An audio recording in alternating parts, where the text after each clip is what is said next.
Hello and welcome to another Raggy's beer review, and hopefully I'm bloody loud enough. Move this closer. You can, yeah, that's better, innit? In it, Ulf. Make sure I get the cup. Make sure I get the beer, eh? Here we go. Get me head. Get the beer. It's like really in depth, isn't it? It's like I'm really close. You know what I mean? Anyway, yeah. We've all got sense of humours. Yeah. Oh, I swear I got smacked in the face earlier with a blooming stone again. I do like, again, getting a good smack in the face of a stone when you're strimming. Should wear goggles really, but I never do. It is what it is.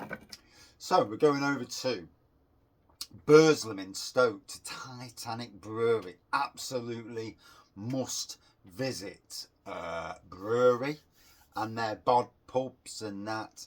You know, the brewery shop, some amazing beers in there. Oh, I could drink a lot in there. And I have been there and got a lot in the past. But I actually bought this from Bod Matlock. We really do need a Bod Beeston. I don't think the city centre is a good place for a bod. I think the city centre of Nottingham's dying. But Beeston is very much a beer paradise. And me personally, and the good people of Beeston would agree with me that that if Titanic were to looking at going for another place, Beeston, wow. So anyway, this is White Star. It's described as golden, fruity and crisp, 4.5%. I have seen it available definitely at Morrison's. Originally a super brew of steerage, now with late and fermenting vessel addition of summit hops for an amazing aroma. I've got something crawling on me then. You see pale gold. You smell hoppy, malty and honey. You taste malty, fruity and crisp. Bitterness of 3 out of 5. Sweetness of 3 out of 5. The hell?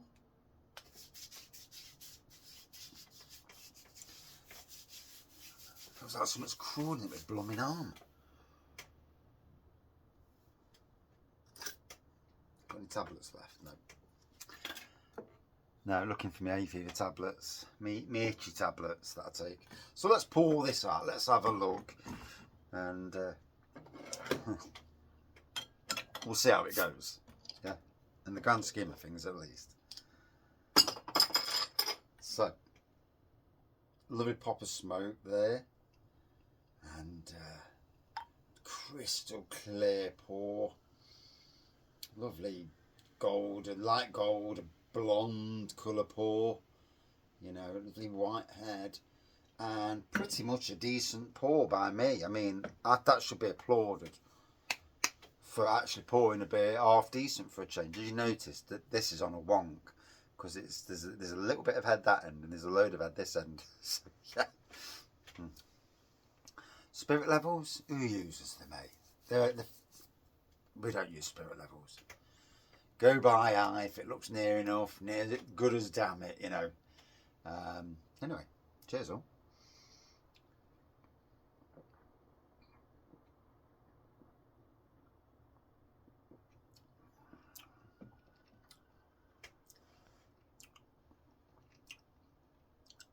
There's a zestiness and a citrusy flavour on this. Beautiful, beautiful flavour.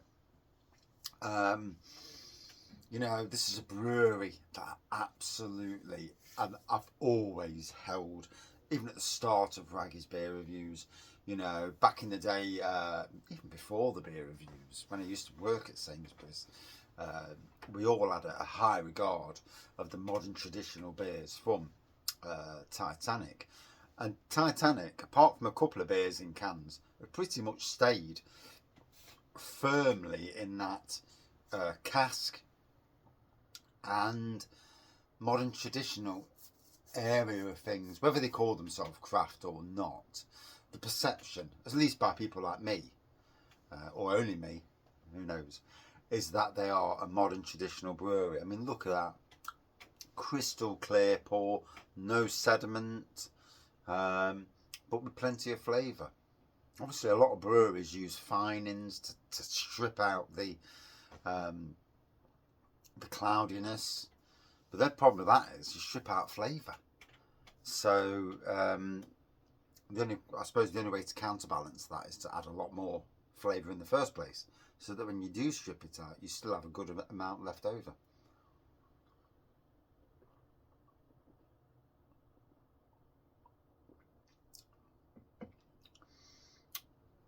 Perfect for a day like today, 20 degrees. The sun's been out, but it's been quite windy, but it's been warm. Although I've been in my jumper all day, my scruffy work jumper. Well, it's not actually a work jumper, but it's my scruffy jumper that I wear for work. I like being incognito. I can blend in. I ain't got a big sign on the back of me saying Dick or anything like that. Anyway, let's keep that side of things out of Raggy's beer reviews. But yeah, today, good day. Doing things like, well, mowing, blowing paths, mowing, mostly leaves, picking up chuffing leaves, weed killing, you know, a necessary evil. Can't pick weeds up from everywhere, you know. Where I have to weed kill, I have to weed kill. Always making sure there's no bees around for obvious reasons, but they're in where we are anyway. The bees are all enjoying the nice flowers that I've put. They're not bothered about the gravel path that hasn't got any bees on. And a lot of people, you know, really jump on the bandwagon with weed killer. Sprayed willy-nilly, it is a very dangerous thing. Used in the right circumstances, yes.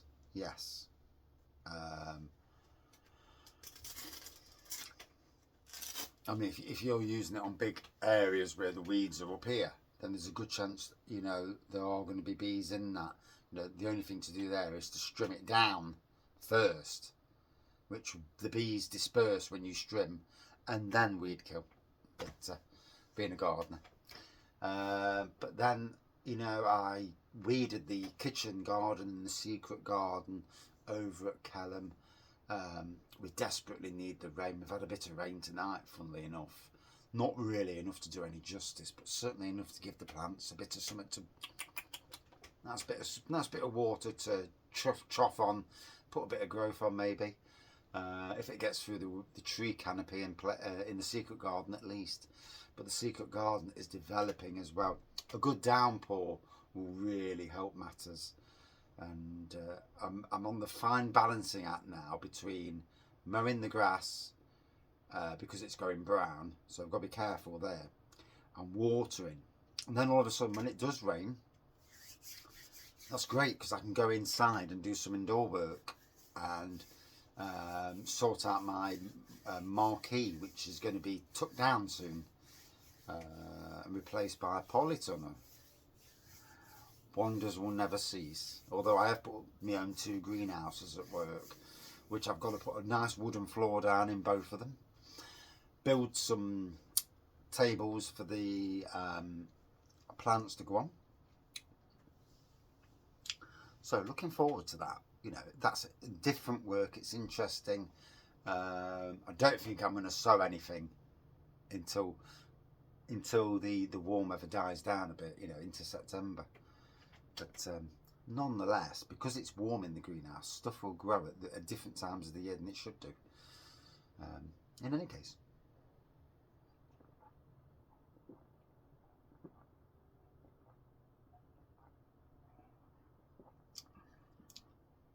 Back onto the beer. This has tasted lovely. I mean, just look at that. To the last drop, crystal clear. You cannot fault it, you know. Absolutely love modern traditional beers. I still think they are. I know a lot of people go on about craft and the prices of craft as well, but you can't beat a good modern traditional beer. You can't beat it. Some of the best beers, not only in supermarkets but in shops, are modern traditional.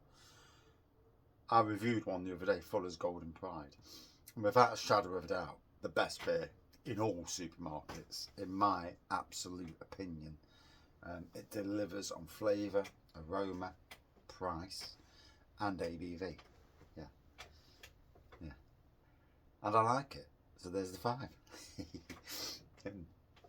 Oh.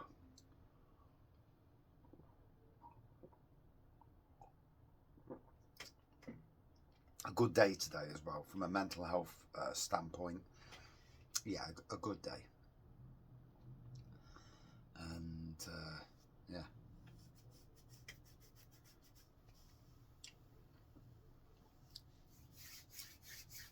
So, lovely zestiness. Have you had it? Do you like White Star? What do you think about steerage? I've actually got steerage here as well, so I'll review that at another time. Refreshing, golden, and session, whereas this is only 0.7% higher. It's amazing how the breweries, the big mod trad breweries, only increase it by an increment. They go from something to a strong ale. The strong ale is 4.5%, and you're like, what was the bloody weak ale? Whereas a lot of people these days are used to drinking some big stonking beers. Not me personally. So lovely, crystal clear. It looks more golden now than it did earlier. It looks a bit darker, lighter earlier, more blonde than golden. It's funny how beers go. Must be the light, I suppose. Would I drink it again? Oh, bless you. Absolutely. Smashes it out the park on flavour and aroma and price as well. Obviously, I think Morrison still do it. Like I say, I got it from Bod Matlock. So if you're in the Matlock area, go and check out Bod Matlock. Titanic beers on cask. Some absolute bangers as well. And then not only that,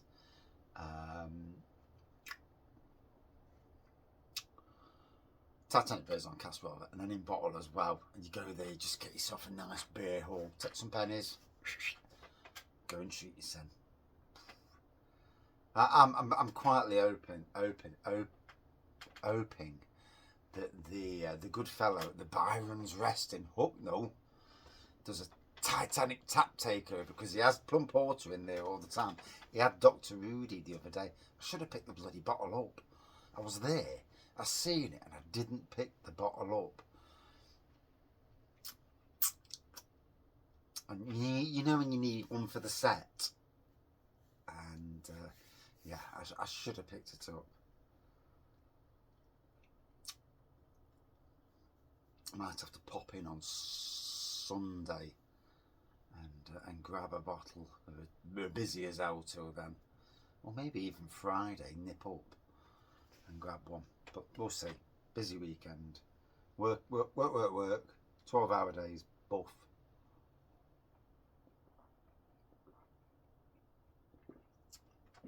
Four days off. 2 stupidly long days. Not so long day tomorrow. A few hours on Saturday, and then I'm off again till Monday. Would I drink this again? Absolutely. Out of 5, all day long, a good 4.4 out of 5. Yeah, it's a top class beer. Deserves its White Star. Woof, get in.